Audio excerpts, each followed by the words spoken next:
चूँकि आज मुझे दो बिंदुओं पर इन्होंने कहा कि भाई आपको बात रखनी है, अध्यक्षीय संबोधन के साथ इस अधिवेशन पर भी बात करनी है। पहले हम हमारी फ्लैगशिप योजनाओं पर कुछ छोटा सा ब्रीफ नोट में आप लोगों के सामने ज़रूर रखना चाहूँगा। इस सत्र के प्रारंभ में हमने मिशन IAS 100 2030 2030 तक समाज के बच्चे भारतीय प्रशासनिक सेवाओं में कैसे आगे बढ़ें, उनके लिए हम क्या कर सकते हैं।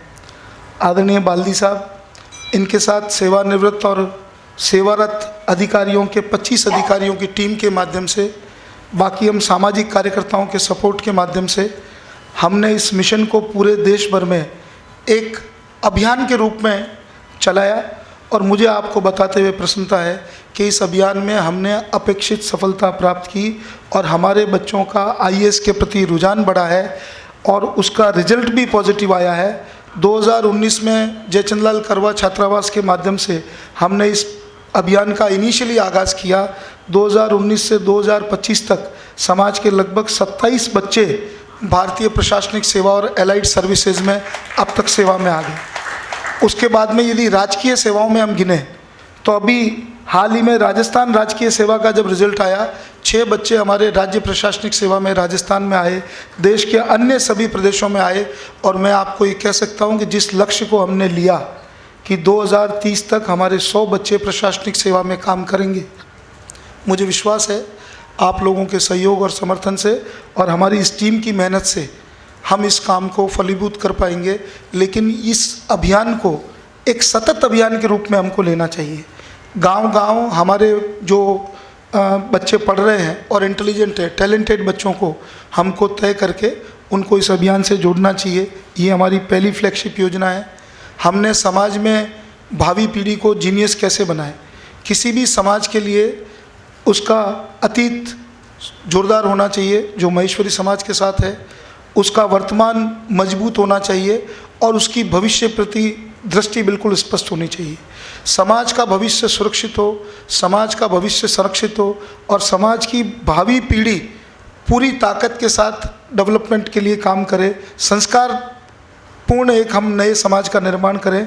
इसके लिए हमने भावी पीढ़ी को जीनियस बनाने का एक संकल्प और प्रकल्प हाथ में लिया। आपका महाराष्ट्र प्रदेश भी उसमें बहुत अच्छा काम कर रहा है, देश के बाकी जिलों ने भी बहुत अच्छा काम किया है। और जिस तरह के कार्यक्रम ऑनलाइन वेबिनार्स इस पूरे सत्र में अब तक हुई है, मैं समझता हूँ अब तक के हुए कामों में वो रिकॉर्ड काम है। लेकिन इस रिकॉर्ड में इस काम को हमको इतिश्री नहीं करना है, यहाँ विराम नहीं करना है, आराम नहीं करना है। बचा हुआ जो समय है इस संकल्प की पूर्ति के लिए हमको पूरी ताकत से काम करना है। ये मेरा दूसरा निवेदन आपके लिए। ABMM इनोवेट, ABMM इनोवेट एक कार्यक्रम है जिसको हमने जुलाई 2023 में जोधपुर में, हमारे जोधपुर का ही एक साथी है हितेश पोरवाल, मेरा क्लासमेट भी था, और हितेश पोरवाल की यहाँ ब्रिज स्टार्ट करके एक बड़ी कंपनी है, उन्होंने एक पूरा प्रेजेंटेशन दिया। वो जीतो के साथ काफ़ी लंबे समय से काम करते थे। जीतो के साथ में उन्होंने नए बिजनेस वेंचर्स पे, नए बिजनेस इनोवेटिव आइडियाज़ पे काम करना शुरू किया।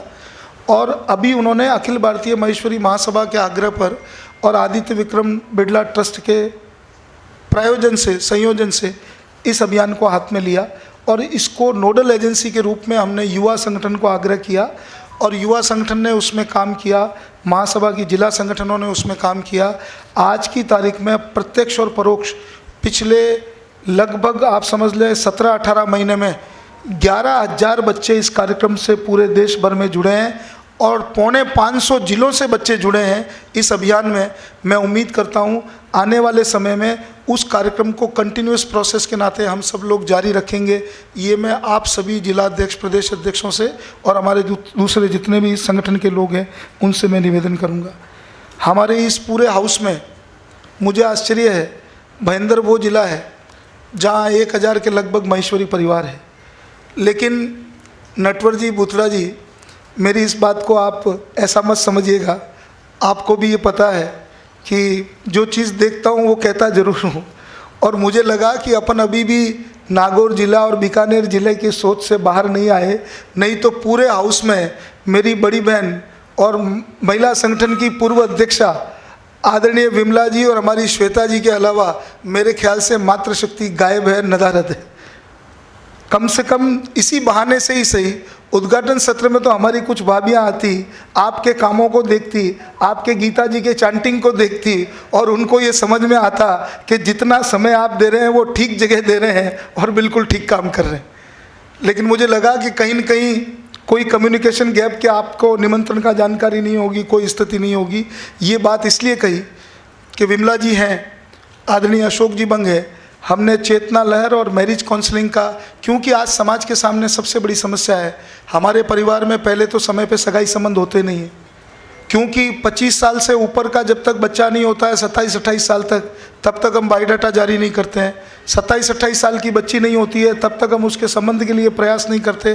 पहली बात तो संबंध होते नहीं, संबंधों के होने में बहुत मुश्किल है, क्योंकि मैचिंग और इक्वलिटी नहीं बैठती, और संबंध हो जाते हैं तो उसकी सस्टेनेबिलिटी में मुश्किल है कि ये संबंध रह गया तो पहले तो आदमी राम राम करके सगाई का पीरियड निकालता है कि भाई साल भर निकल गया, अपने राजी खुशी है, शादी हो गई, बहुत धूम धड़ाके से कर दी, फिर वो उल्टी गिनती शुरू करता है, 1 साल बीत जाए, 2 साल बीत जाए, 5 साल बीत जाए। संबंध होना जितना मुश्किल है उसकी सस्टेनेबिलिटी उससे मुश्किल होगी, और ये डे बाई डे एक बड़े सामाजिक समस्या का रूप ले रही है। और इस समस्या के कारण क्या है, इसके निवारण क्या है, हमारे परिवारों में इस समस्या का समाधान क्या है, केवल कारण पर चर्चा करना हमारा उद्देश्य नहीं था, कारण के साथ निवारण पर चर्चा करना और उसके समाधान की तरफ हम समाज को ले जाएं, वो वैचारिक प्रबोधन के माध्यम से ले जाएं। इसलिए हमारी चेतना लहर समिति और वैवाहिक काउंसलिंग, क्योंकि हम में से बहुत सारे कार्यकर्ता, मैं ये मानता हूँ, मैंने कल भी कार्यकर्ताओं की बैठक में एक बात कही थी, हम में से बहुत सारे कार्यकर्ता यदि अभी पर्ची मंगानी चालू करूँ तो सब लोग सामाजिक समस्याओं पर चिंता व्यक्त करेंगे कि साहब ये बहुत बड़ी समस्या है, इस पर चिंता है। हमको चिंता सभी को है और हम चिंतनशील भी है, चिंतनशील है और चिंता है, लेकिन समाधान की तरफ हमारा कोई ध्यान नहीं है। मुझे लगता है जब तक हम समाधान की तरफ ध्यान नहीं करेंगे, परिवारों में वैचारिक परिवर्तन की तरफ ध्यान नहीं करेंगे, तब तक हम समस्याओं को एड्रेस करके उनको जड़ मूल से समाप्त करने की ओर नहीं रहेंगे। तो हमारा चौथा कार्यक्रम ये चेतना लहर और वैवाहिक काउंसलिंग का कार्यक्रम है। हमने कार्यकर्ता प्रशिक्षण शिविर का कार्यक्रम लिया, जिसमें आदरणीय सतीश जी के ही मेरे ख्याल से 24-25 जिलों में कार्यक्रम हो गए, राजेश जी के अलग से कार्यक्रम हो गए, और मैं समझता हूँ अधिकांश जिलों में।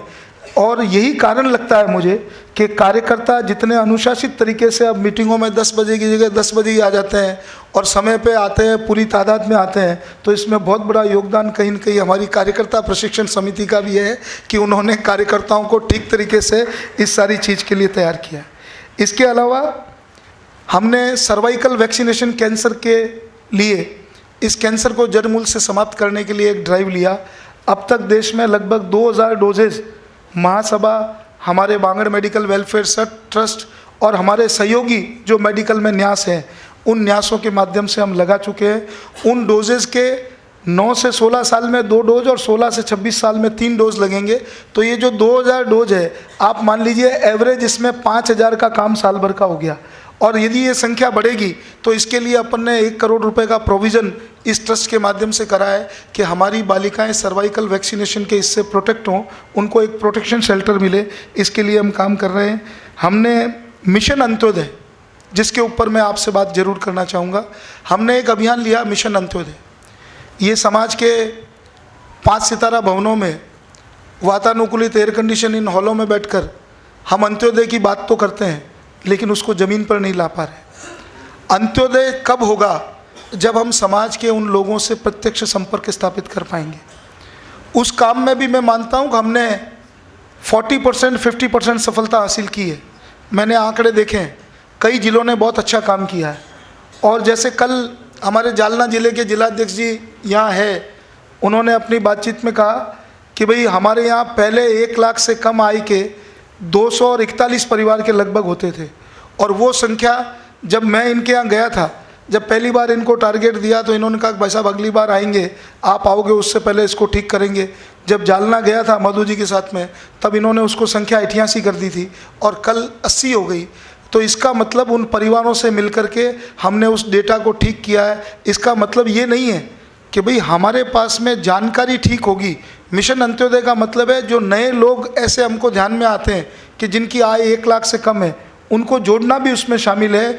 और जो हमारा आंकड़ा ठीक नहीं है उस परिवार के पास जाकर के उसको क्या आवश्यकता है, उसको चिकित्सा के लिए आवश्यकता है, उसको पढ़ाई के लिए आवश्यकता है, उसको घर के लिए आवश्यकता है, उसको कोई मासिक सहयोग की आवश्यकता है, उन सारी आवश्यकताओं को सूचीबद्ध करके आप अपनी टिप्पणी के साथ जब महासभा के पास भेजेंगे, प्रदेश और अंचल के पास भेजेंगे, तो उसके उन्मूलन के लिए, उसके उन्नयन के लिए मिशन अंत्योदय काम करेगा।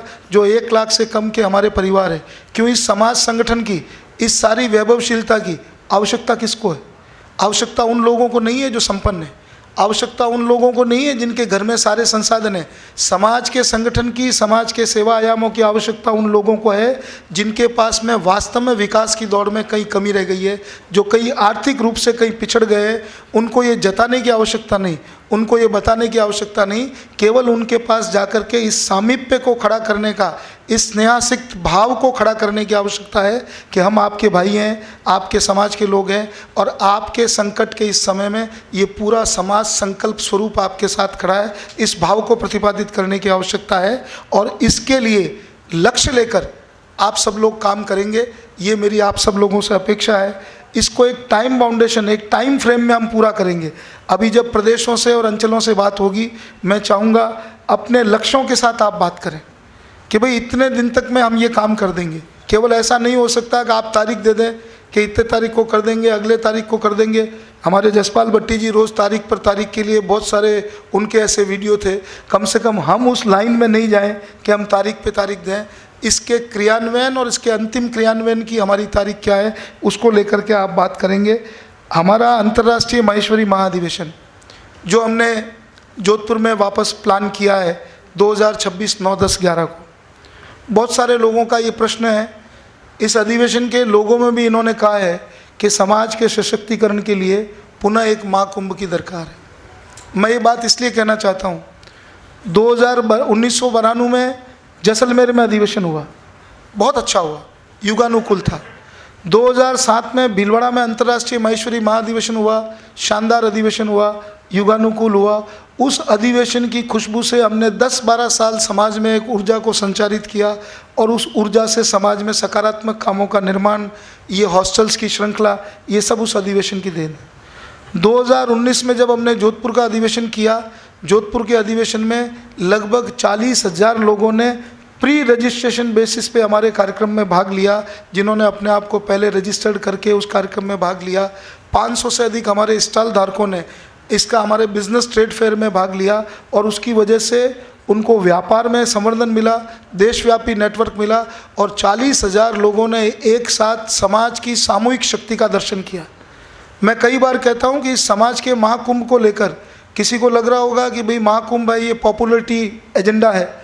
महाकुंभ पॉपुलरिटी एजेंडा नहीं है, महाकुंभ आपके लिए एक प्रेरक एजेंडा है, आपके ज्ञान चक्षु खुले इसके लिए एजेंडा है। मैं कई बार कहता हूँ कि जब कृष्ण और अर्जुन मित्रवत भाव से काम कर रहे थे तो अर्जुन के मन में शंका थी कि यार ये कहीं मरवाएंगे, इन्होंने कह दिया इसके ऊपर तीर चला दो, इसके ऊपर ये कर दो, इसके ऊपर ये कर दो। और मुझे तो लगता है कि ये जो कृष्ण है, कन्हैया है, ये क्या करेगा। तब भगवान ने ये समझा कि भाई इसने मुझे अंडर एस्टिमेट किया है, इसको ये समझ में नहीं आ रहा है कि मैं कौन हूँ। कई बार आदमी जागृत अवस्था में निंद्रा की जगह तंद्रा में होता है। तंद्रा मतलब जागते हुए सोना और निंद्रा मतलब निंद्रा में रहना। हम समाज के लोग जो तंद्रा में हैं, उनकी तंद्रा कब खुलेगी? उनकी तंद्रा तब खुलेगी जब समाज का विराट स्वरूप, इस संगठन का विराट स्वरूप, जैसे अर्जुन निंद्रा और तंद्रा से चेतन अवस्था में क्यों आया? जब भगवान ने उसको अपना विराट स्वरूप दिखाया कि भूत भविष्य वर्तमान सब मैं हूँ, पूरे सकल जगत में मैं हूँ और जहाँ भी तुम प्रयास करोगे, जहाँ भी ढूंढोगे, इस कण कण में मैं हूँ।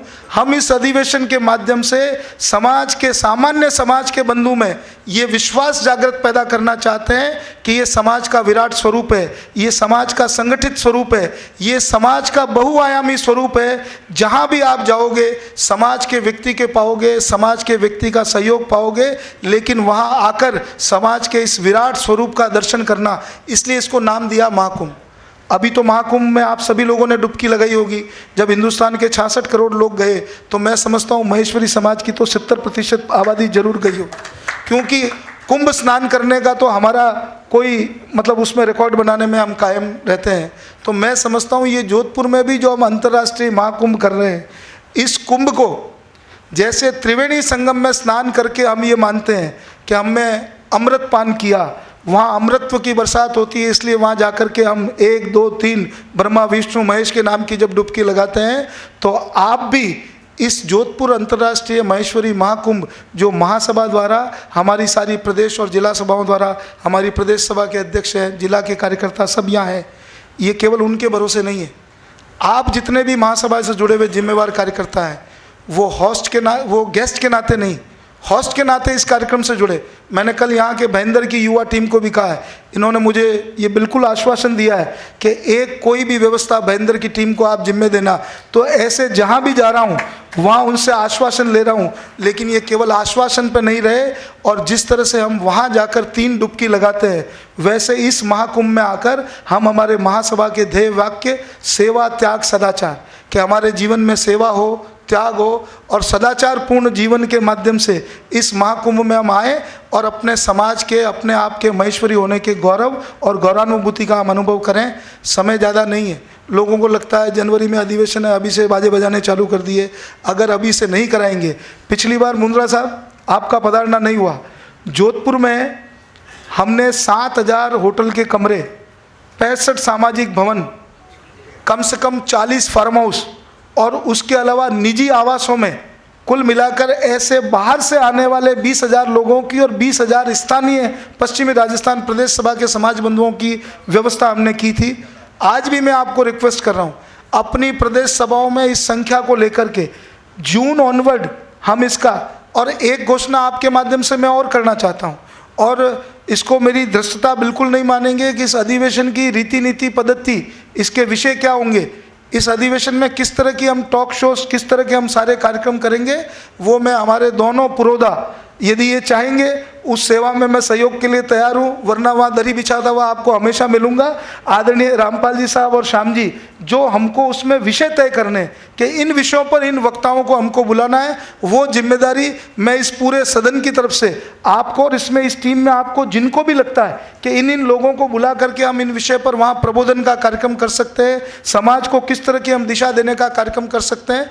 क्योंकि मेरी एक इच्छा है, हमारे टीम की सबकी ये इच्छा है कि आने वाले समय में जो वैश्विक परिवर्तन हो रहे हैं, जिस तरह से एआई के माध्यम से जो चेंजेज हो रहे हैं, आने वाले समय में परिवार में, व्यापार में, समाज में जो 10 साल बाद की स्थिति है, 20 साल बाद की स्थिति है। जब भीलवाड़ा अधिवेशन हमने किया था 2007 में किया था, मिशन 2020 का विजन हमने दिया था, जोधपुर अधिवेशन में भी हमने विजन 2030 दिया था, तो इस अधिवेशन में हमको विजन 2050 के लगभग, जैसे प्रधानमंत्री जी ने 2047 का रोड मैप दे दिया है कि जिसको भी काम करना वो उस रोड मैप पे काम करे, इस देश को आगे बढ़ाने के लिए काम करे।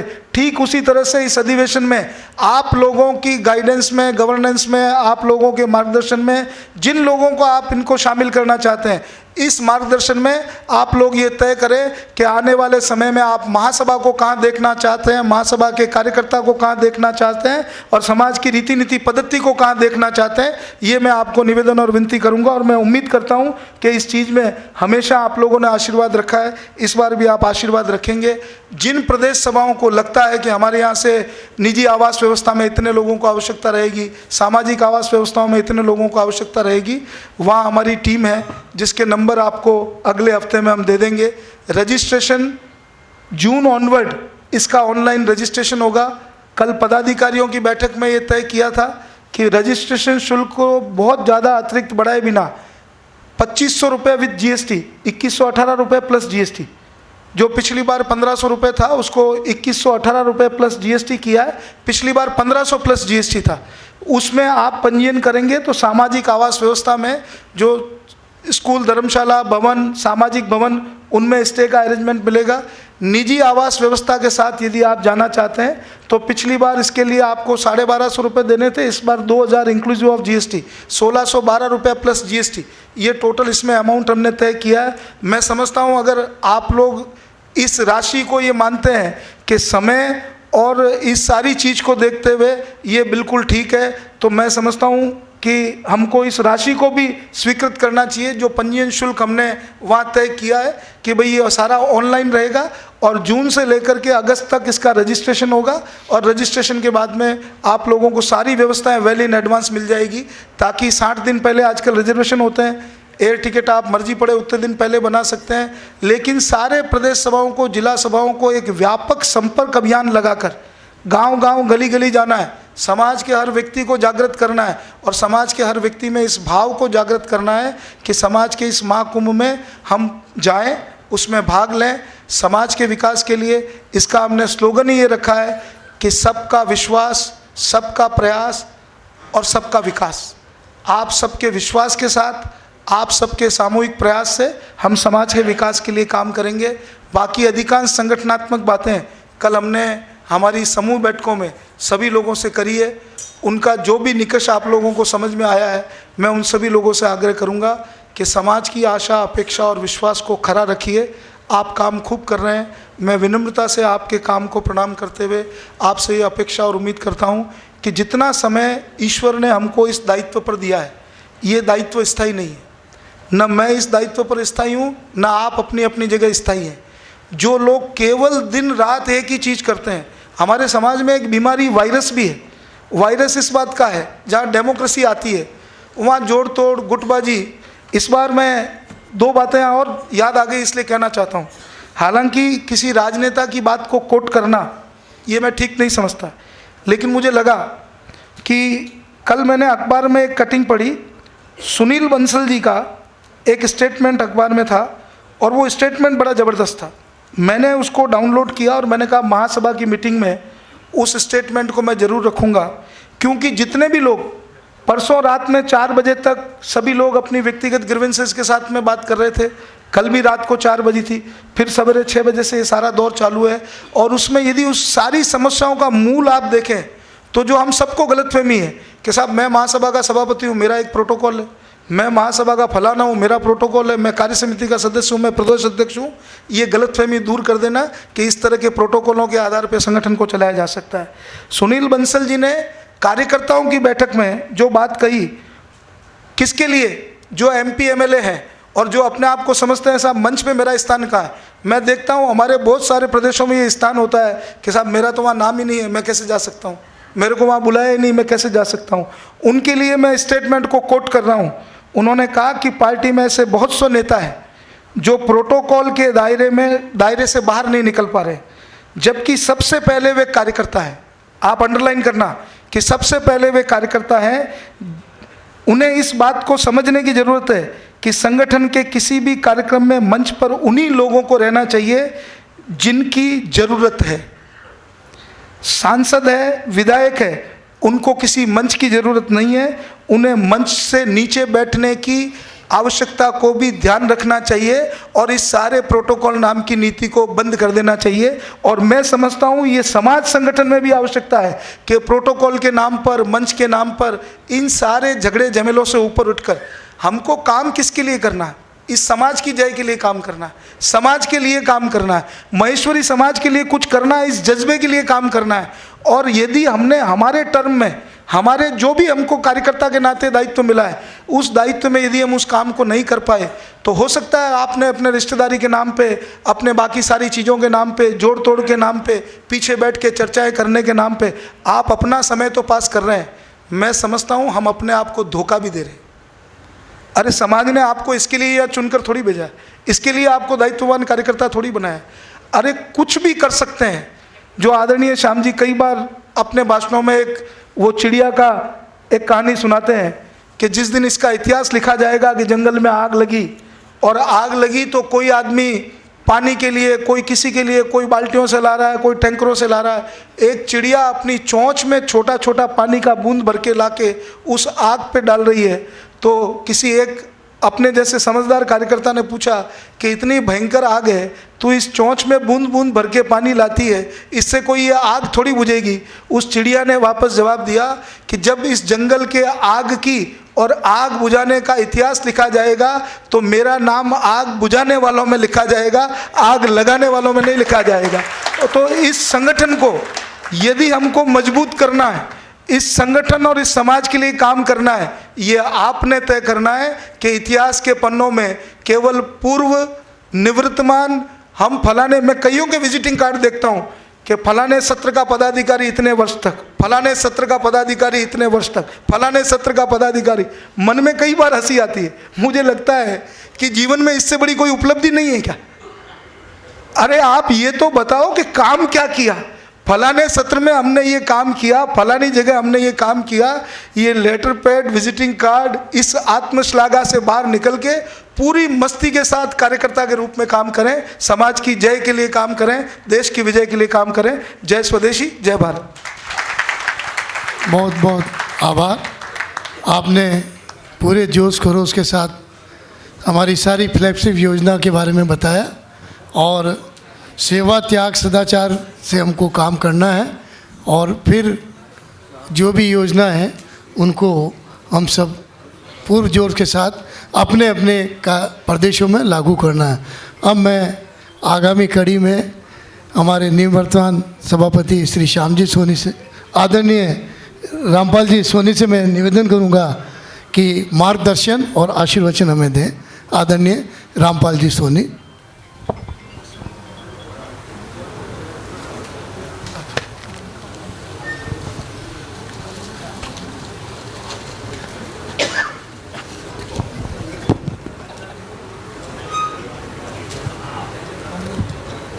सम्मानित मंच, अति सम्मानित सदन, महाराष्ट्र प्रदेश के अध्यक्ष भाईंदर, समाज के सभी पदाधिकारीगण और बाद से पधारे हुए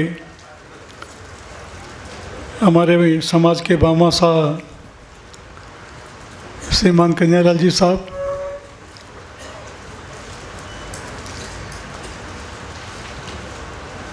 अभी सभापति जी ने महासभा की जो फ्लैगशिप योजनाएं चल रही है उसके बारे में बहुत ही विस्तार से सारी जानकारी दी। योजनाएं क्यों ली गई, आने वाले समय में उसकी क्या ज़रूरत है और किस दौर से इन योजनाओं पे काम हो रहा है, उसके बारे में विस्तार से अपनी बात को रखी।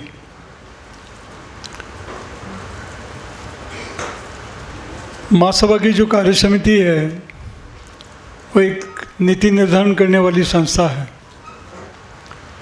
ये सारी जितनी फ्लैगशिप योजनाएं जो आपके सामने रखी गई, महासभा की विभिन्न कार्य समितियों की बैठकों में इस पर विस्तार से विचार विमर्श किया गया और उसके बाद इन योजनाओं को हाथ में लिया गया।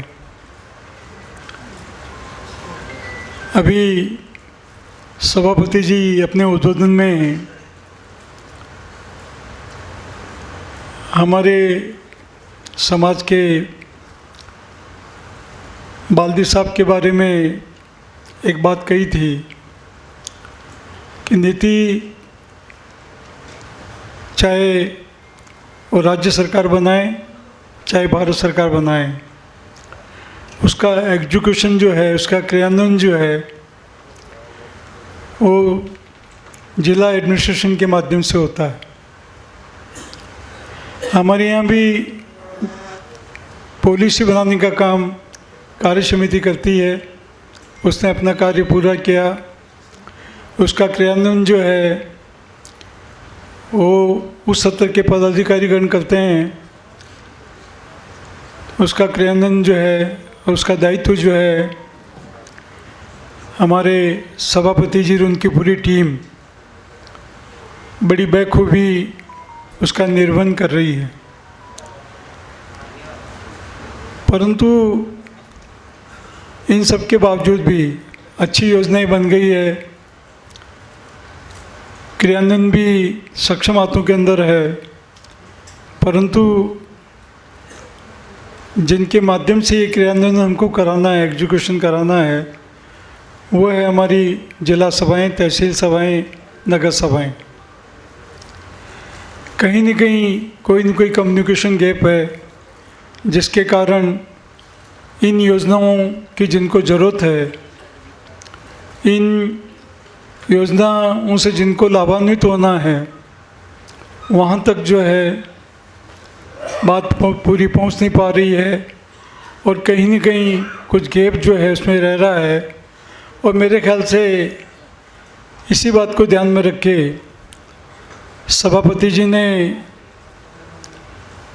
कल कार्य समिति की बैठक के साथ साथ, यानी नीति निर्धारण करने वाली संस्था के साथ साथ एग्जीक्यूशन करने वाले जिला सभा के अध्यक्षों को,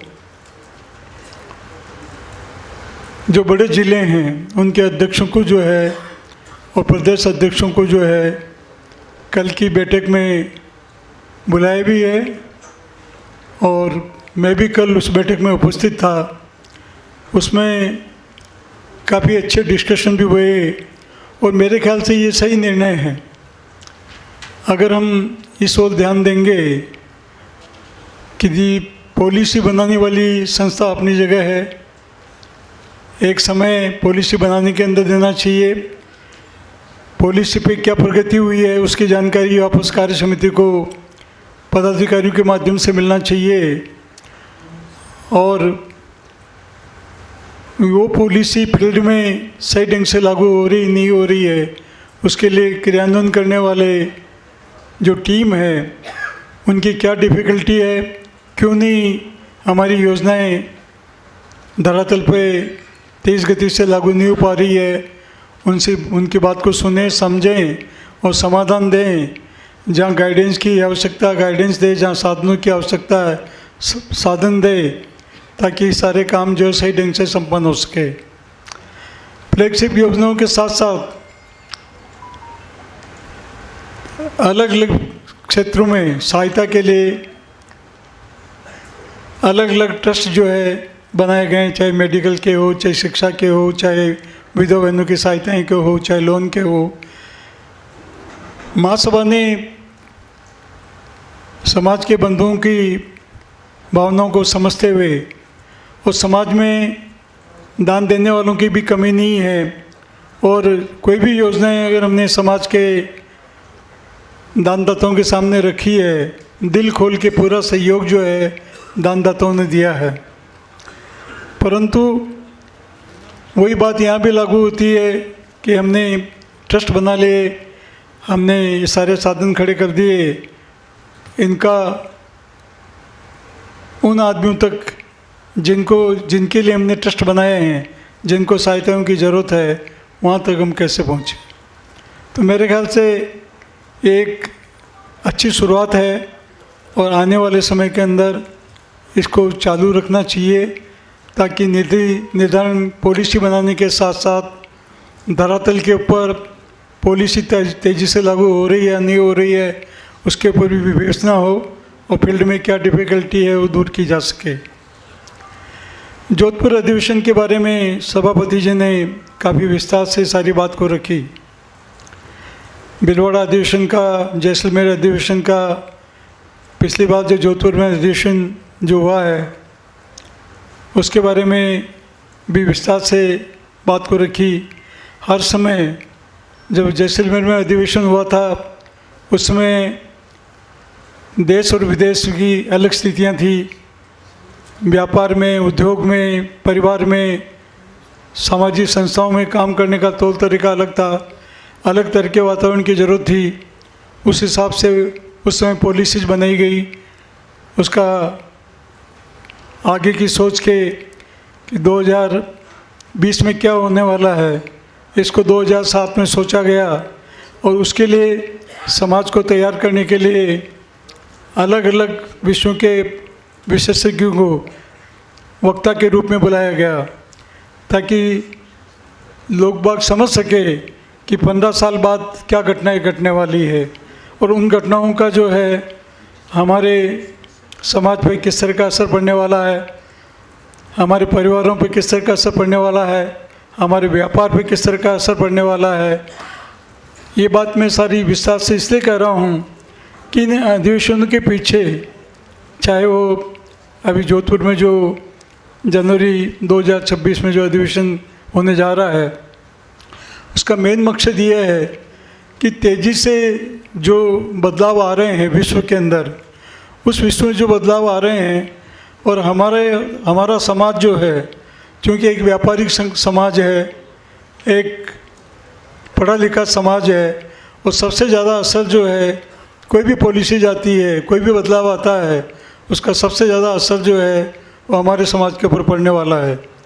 अगर हमको एक पहले से जानकारी हो कि 10 साल बाद, 15 साल बाद, 20 साल बाद किस तरह की घटनाएं घटने वाली है, और उसका असर जो है हमारे समाज के ऊपर, हमारे परिवार के ऊपर, हमारे व्यापार के ऊपर किस तरह का पड़ने वाला है, और उसमें समाज को जागृत करने के लिए अभी से 2026 के अंदर अगर हम 2050 या 2040 का लक्ष्य लेके चलें कि 2040 में विश्व की क्या स्थिति होगी, उसमें हमारे देश की क्या स्थिति होगी, उसमें मायसी समाज की क्या स्थिति होगी, और मायसी समाज के साथ साथ हमारी स्वयं की क्या स्थिति होगी, और उसके लिए अगर हमको जानकारी मिलती है तो ये दायित्व है, मान लो संगठन का, जो एपेक्स संगठन है, उसका दायित्व है कि समाज की क्या ज़रूरत है आने वाले समय के अंदर, उसके लिए समाज में जागृति पैदा की जाए। और इसीलिए ये जोधपुर का अधिवेशन जो है किया जा रहा है। अधिवेशन में 40,000 आदमी भाग लेते हैं, 50,000 आदमी भाग लेते हैं, ये इतना महत्वपूर्ण नहीं है। महत्वपूर्ण यह है कि अधिवेशन के महत्व को समझ के लोग वहाँ पे आवे, केवल मेल मिलाप के लिए नहीं, केवल मतलब वार्तालाप के लिए नहीं, बल्कि मेल मिलाप और वार्तालाप के साथ साथ जो वक्ता वहाँ पे मान लो बात को रखते हैं, उस बैठक के अंदर उनकी बात को ध्यान से सुने, और सुन के जब अपने क्षेत्र में वापस जाएं, विस्तार से मान लो जो है जिला सभा की मीटिंग बुलाएं, नगर सभा की मीटिंग बुलाएं, कार्यकर्ताओं की मीटिंग बुलाएं, बताए कि भाई देखिए आने वाले समय में हम वहाँ जोधपुर में गए थे, आने वाले समय में ये मतलब जो है वक्तव्य, ये बातें वो हमारे ध्यान में लाई गई है कि 10 साल बाद, 15 साल बाद किस तरह की घटनाएं घटने वाली है, उसका हमारे परिवार पे क्या असर पड़ेगा, और समाज पे क्या असर पड़ेगा, हमारे व्यापार पे क्या असर पड़ेगा। और चूँकि मायसी समाज एक ऐसा समाज है जिसके पास सबसे बड़ी स्ट्रेंथ है इंटेलिजेंसी, बुद्धिमत्ता में मायसी समाज का कोई सानी नहीं है, ये मान के चलिए, ये हमारी सबसे बड़ी स्ट्रेंथ है। और आने वाला समय है, वो चाहे 10 साल बाद का हो, 15 साल बाद का हो, 25 साल बाद का हो, वो मतलब जो है जो इंटेलिजेंट लोग हैं उन्हीं का है। आपके पास में कितना धन है इतना वो महत्वपूर्ण नहीं है, बल्कि आपके परिवार के अंदर कितने लोग समझदार है, कितने लोग इंटेलिजेंट है, उनका उपयोग आप किस तरह से कर रहे हैं, और वो मेरे ख्याल से बहुत ज़्यादा महत्वपूर्ण है। तो इन सब बातों को मतलब जो है आप समझिए, और अभी से जोधपुर अधिवेशन के लिए जो है ज़्यादा से ज़्यादा लोग इसमें इसलिए शामिल हो कि अधिक से अधिक जानकारियाँ जो है वहाँ से हासिल करके समाज के, हमारे जो भी दूरस्थ गाँव में जो लोग रह रहे हैं वहाँ तक भी ये सारी बात पहुँचे। योजनाएं जो चल रही है, इन योजनाओं को वापस ये भी करें, मान लो कि भाई हम इनका क्रियान्वयन जो है, जो भी सत्र का टाइम बचा है, उसमें जिस तेज़ी से सभापति जी काम कर रहे हैं, सभापति जी और उनकी टीम की तरफ से काम करने में कमी नहीं है। ज़रूरत है हमको भी उसी हिसाब से अपने आप को तैयार करने की, उसके हिसाब से आगे बढ़ाने की, और जितना मान लो जो है सहयोग समाज के दानदाता हर क्षेत्र के अंदर कर रहे हैं, उन सब बातों का लाभ जो है, जिनको आवश्यकता है वहाँ तक पहुँचाने का, मैं पुनः ये जो आज का आयोजन, कल की जो मीटिंग यहाँ पे की है, बहुत ही जोश के साथ जो है भाईंदर के सभी कार्यकर्ताओं ने, पदाधिकारियों ने बहुत ही मन के साथ में, बड़ी लगन के साथ में सारी व्यवस्थाएं भी की है, और इतना सुंदर भवन जो है वो बनाया है, मान लो इसकी मेंटेनेंस भी काफ़ी अच्छी तरीके से कर रखी है। मैं इसलिए कह रहा हूँ कि भवन बनाना आसान है, बनाने के साथ में उसकी मेंटेनेंस उसको सही उसकी देख रेख जो करना, उसको सही ढंग से चलाना, ये मेरे ख्याल से उससे भी ज़्यादा कठिन काम है।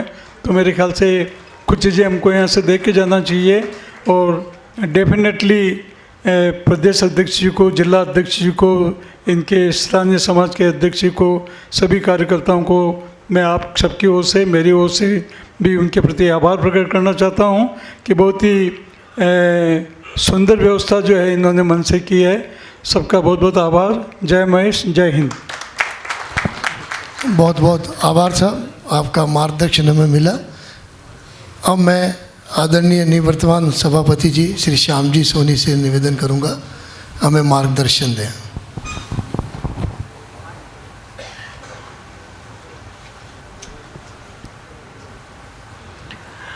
महासभा की कार्य समिति बैठक पर मंच पर आसीन महासभा के सभापति भाई संदीप जी, पूर्व सभापति भाई रामपाल जी, मंच पर आसीन भाई बाल्दी जी, महासभा के सभी सहयोगी पदाधिकारीगण, महाराष्ट्र प्रदेश सभा के अध्यक्ष भाई मधु जी, भाईंदर जिला सभा के अध्यक्ष भाई महेश जी भूतड़ा, भाईंदर सभा के अध्यक्ष भाई नटवर जी, उपस्थित कार्य समिति सदस्य, प्रदेश अध्यक्ष, आमंत्रित सदस्यगण। कल से 2-3 बार बैठकें हो गई। सभापति जी ने और अभी पूर्व सभापति जी ने अपने संबोधनों में भी बहुत सारी बात बताई है, तो ज़्यादा बात नहीं करके 4-5 बिंदु पे मैं अपनी बात केंद्रित करना चाहता हूँ। सभापति जी, आपने मेरे द्वारा सुनाई गई चिड़िया वाली कहानी तो सुनाई, मोटिवेट किया सदस्यों को, मगर आपको भी ध्यान देना होगा कि रात को 4 बजे तक जो बैठक चलती है वो आग बुझाने वालों के साथ चलती है कि आग बुझाने वालों के साथ चलती है? जीवन में, समाज में, व्यापार में जब बड़े प्रोजेक्ट्स हमारे पास में रहते हैं तो छोटी मोटी वस्तुओं को नज़रअंदाज करने वाला ही, उसी का सक्सेस रेट हाई रहता है। 1907 के अधिवेशन की बात की हमने, 19 के अधिवेशन की बात की, अब 26 में अधिवेशन आने वाला है। 7 साल का ये पीरियड, मगर देश में और संसार में टेक्नोलॉजी में इतनी तेज़ी से चेंज आ रहा है कि 7 साल तो क्या, 1 महीने में टेक्नोलॉजी में इतना परिवर्तन आ जाता है कि जो अगर पीछे रह गया तो ऑब्सोलीट हो जाता है। हमने खुद ने देखा, ज़्यादा समय नहीं है, मार्च की घटना है कि एआई का एक प्रोडक्ट चीन की एक कंपनी डिक्लेयर करती है और सारे विश्व की टेक्नोलॉजी कंपनी के शेयर 30 से 50% एक हफ्ते में धराशायी हो जाते हैं। अमेरिका बाज़ार का वैल्यूएशन भारत के बाज़ार वैल्यूएशन का जितना एक दिन में गिर जाता है, तो इतनी तेज़ी से परिवर्तन आ रहा है देश और संसार में। और जब हम, भाई साहब ने भी कहा, रामपाल जी ने, कि विश्व की बुद्धिमत्त समाज में हमारी गिनती होती है, तो हमारे समाज की तो विशेषता ये रही कि आगे आने वाली चुनौतियों को हमने समय पर पहचाना, महासभा के माध्यम से उस अनुसार समाज में परिवर्तन लाया, और वही कारण रहा कि हमारा समाज अग्रगण्य समाज बना रहा। ये अवसर है मदन लाल जी साहब, आपको बधाई और धन्यवाद देने का। ये भवन बना जब मैं महासभा का सभापति था, बहुत तारीफ सुनी। बम्बई तो हर 10-15 दिन में आने का मौका जीवन में लगता ही रहा। इच्छा थी कि कभी भाईंदर का भवन भी जाके देखकर आवें, अवसर नहीं लगा। महासभा की मीटिंग के कारण ये अवसर लगा, और जिस तरह का भवन आपने और आपकी टीम ने बनाया, निश्चित रूप से साधुवाद के पात्र हैं आप सारी। भाई महेश जी और नटवर जी, आप इसलिए बधाई के पात्र हैं कि आपने संस्कृति और संवर्धन की बात जो की, संस्कारों की, उसका प्रत्यक्ष सामना कल दादर स्टेशन पर जब हमारे साथी उतरे, विदर्भ एक्सप्रेस से 7 जने थे हम लोग, बाहर आए, आपके साथी बिल्कुल तैयार थे वहाँ पर, और हम सब लोगों को मालूम था कि दादर से भाईंदर जाएंगे 1.5 घंटा लगेगा, तो सबकी इच्छा थी कि चाय पी लें, और जहाँ खड़े थे सामान लेके वहीं चाय का एक स्टॉल चालू था। सबने मन बनाया कि भाई चाय पी के ही चला जाए, 1.5 घंटे का टाइम लगने वाला है। तो साथ में हमको जो लेने आपकी तरफ से टीम आई थी, उस घटना ने कल से ही मन में एक बात खड़ी कर दी कि अगर चाहें तो क्या नहीं हो सकता।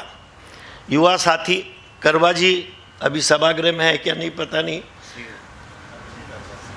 है, अच्छा नीचे काम पे लगे ड्यूटी में, कोई बात नहीं, उनके साथी उन तक ये बात पहुंचाए। हमने उनको भी आह्वान किया कि चलिए साथ में चाय पीते हैं करके। उसने कहा कि अंकल कल ठंडा था। मैंने बोला ठंडा तो हम भी घर से खा के निकले, साथ में लेके भी ठंडा निकले हैं। तो बोले आज जब तक स्नान करके मंदिर नहीं जाऊंगा जब तक गर्म चीज़ नहीं ले सकता। ये मेरे जैसे भी 72 वर्षीय को भी एक था कि हमसे 2 पीढ़ी जूनियर ये बात कह रहा है। नहीं तो माता का ठंडा हर साल होता है, संस्कारी परिवार से हैं, रोज़ मंदिर जाने वाले परिवार से हैं, मगर ठंडे के दिन में भी ये निकोटीन की मात्रा चाय में उतनी रोज़ जानी चाहिए। जब भी मन मस्तिष्क चालू होता है तो मंदिर जाके आके ठंडे का सेवन करके चाय का सेवन करते हैं इतने साल से। मगर वो करवा जी ने सीख दी कि भाई हमारा समाज संस्कार ये बोलता है कि नित्य अगले दिन तक सुबह होती है तो वहाँ तक वो पालन करना चाहिए। फिर कल दोपहर को शाम को महेश जी ने, मदन जी ने कहा कि साहब हमारे यहाँ भी सुबह कीर्तन प्रभात फेरी चलती है, आपको ज्वाइन होना चाहिए करके। मैंने कहा ज़रूर होंगे, क्योंकि हमारे नागपुर में भी चलती है, देखने का मन था। और आकर्षण का केंद्र ये था कि कल दिन भर में जितने भयंदर के समाज सेवक जुड़े हुए थे सभा की व्यवस्था में, पहली बार किसी एक ही स्थान पर मस्तिष्क में शिखा धारण किए हुए इतने कार्यकर्ता इसके पहले मैंने अपने सामाजिक जीवन में नहीं देखे। तो आप जो कार्य कर रहे हैं मतलब प्रतिबिंबित हो रहा है कि सब जगह देश भर में जाने का कार्य पड़ा। मैं तो पिछले 50 साल में 1200 स्थानों पर गया हूँ, मगर 50 साल बाद में भी मस्तिष्क पर शिखा वाले माहेश्वरी समाज के इतने कार्यकर्ता शायद कुंभ में भी प्रयागराज में नहीं दिखे होंगे, ऐसा मैं कह सकता हूँ करके। तो वेल डन, बहुत बढ़िया टीम और स्पिरिट से आप लोग काम कर रहे हैं। जिन बिंदुओं पे महासभा की मैं बात करना चाहता हूँ, सभापति जी हर सत्र की शुरुआत में इस सत्र में हमें क्या कार्य लेने रहते हैं वो हमने डिज़ाइन किए, माइंडसेट में ही थे, बहुत अच्छे कार्यक्रम लिए। पहली बैठक में ही यहाँ जो उपस्थित है उन सबकी सर्वानुमति से सारी फ्लैगशिप योजनाओं को समाज के विकास के लिए हमने जारी किया। आधे से ज़्यादा समय हो गया है, टिक टिक करती हुई घड़ी सत्र का आधे से ज़्यादा समय समाप्त हो गया है। इसी सत्र में उन कार्यक्रमों को सभापति जी और हम लोग चाहते हैं कि जिस स्तर तक पहुँचे, तो मुझे लगता है कल के आकलन से हमारी गति को 2 गुना करना पड़ेगा, तभी बचे हुए पीरियड में जो जहाँ तक टारगेट हमने सेट कर रखा है वहाँ तक हम पहुँच पाएंगे। कुछ नए टारगेट भी मुझे लगता है जोधपुर अधिवेशन सामने हैं तो लेने की आवश्यकता है। मुझे बहुत अच्छे से याद है कि भिलवाड़ा अधिवेशन में रामपाल जी के कहने से जब हम प्रचार में इधर उधर निकले, चलो भिलवाड़ा, तो एक आकर्षण की बात भाई साहब की कही हुई उनके ध्यान में था कि आगे आने वाले समय में रिटेल बिजनेस बंद हो जाएंगे। इस बात को हमने बहुत प्रचारित किया था। भिलवाड़ा अधिवेशन का कहें तो समाज को, क्योंकि हमारा समाज रिटेल व्यापार में ही लगा हुआ है, चाहे कपड़े का कर रहा हो, सूत का कर रहा हो, अनाज का कर रहा हो, लोहे का कर रहा हो, सब रिटेल बिजनेस में। मगर ये परिवर्तन को उन्होंने भिलवाड़ा अधिवेशन के पहले देखा और इन मंचों से और भिलवाड़ा के अधिवेशन के मंच से हमने समाज को आगाह किया, देखिए हमारे व्यापार पे ये एक संकट आने वाला है। समाज समय से पहले उस संकट को पहचाना, बहुत सारे लोग टेक्नोलॉजी के क्षेत्र में आगे बढ़े। आप पिछले सालों में देख रहे होंगे कि जिन परिवारों ने आर्थिक रूप से बहुत ज़्यादा उन्नति करी है उनमें से किसी ने भी ट्रेडिशनल बिजनेस में उन्नति नहीं करी।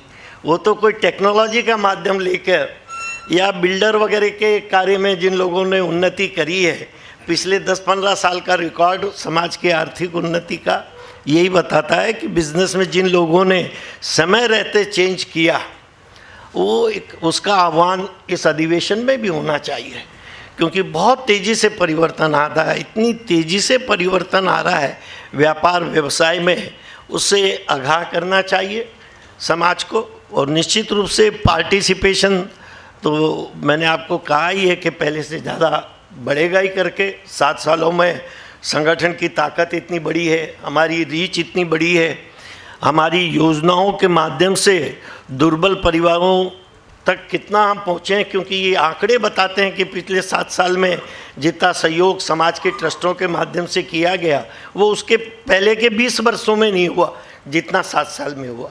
पिछले 7 साल में जो हुआ उससे ज़्यादा अगले 3 सालों में होगा, जो गति हमारी बड़ी है करके। तो निश्चित रूप से कुछ ऐसी नई योजना है, कुछ नया ऐसा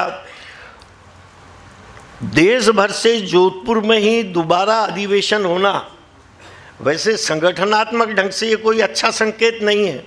चेतना के रूप में तो अलग अलग क्षेत्रों में होना चाहिए, मगर जोधपुर में जो अधिवेशन हुआ उसको दोबारा वहीं पर होवे, ये देश भर की भी इच्छा थी जोधपुर वालों के अलावा, कि whether it can be repeated and whether it can be done much better than the previous one, and I am sure it will be much better than the previous one. मगर इसके लिए सारे लोगों को योगदान देना चाहिए, अपने अपने क्षेत्रों में भ्रमण करके। भाई साहब ने कहा कि वहाँ आकर, रामपाल जी साहब ने, कि सिर्फ मेल मिलावा नहीं, मैं कहता हूँ कि मेल मिलावे के लिए भी आवे लोग तो आना चाहिए, क्योंकि सारे विश्व को तो ताकत जो लोग वहाँ आते हैं उसकी दिखती है। और जोधपुर अधिवेशन में जो 40-45 हज़ार लोग आए थे, उससे देश भर में माहेश्वरी समाज की, राजनीतिज्ञों के बीच में, आध्यात्मिक गुरुओं के बीच में और भामाशाहों के बीच में हमारी समाज की एक नई पहचान गई थी। उसी के कारण पिछले 7 साल में हम उन्नति कर पाए। तो जिस किसी भी कारण से, जिस किसी स्वार्थ को लेकर जोधपुर पहुँचे लोग, आह्वान ये होना चाहिए कि जोधपुर पहुँचे और पुनः इस देश में माहेश्वरी समाज की शक्ति का एक नया पिक्चर सारे समाज को देखने को, विश्व को मिले, एक ऐसा चित्र की तैयारी हमने करना चाहिए। तो ये छोटे मोटे एजेंडा, इसकी मूंछ नीची करनी है, उसकी मूंछ ऊंची करनी है, ये साथियों का मन रह सकता है, मगर अब हम पदाधिकारियों ने ये छोड़ देना चाहिए मूंछ ऊंची नीचे करने का। पूरे समाज की मूंछ ऊंची हो, ये हमारा टारगेट होना चाहिए। धन्यवाद। जय में बहुत बहुत आभार। समाज की मूंछ ऊपर हो, इसी के साथ हम सब आगे बढ़ेंगे, ऐसा विश्वास है जो आपने हम सब के बीच में मार्गदर्शन दिया। और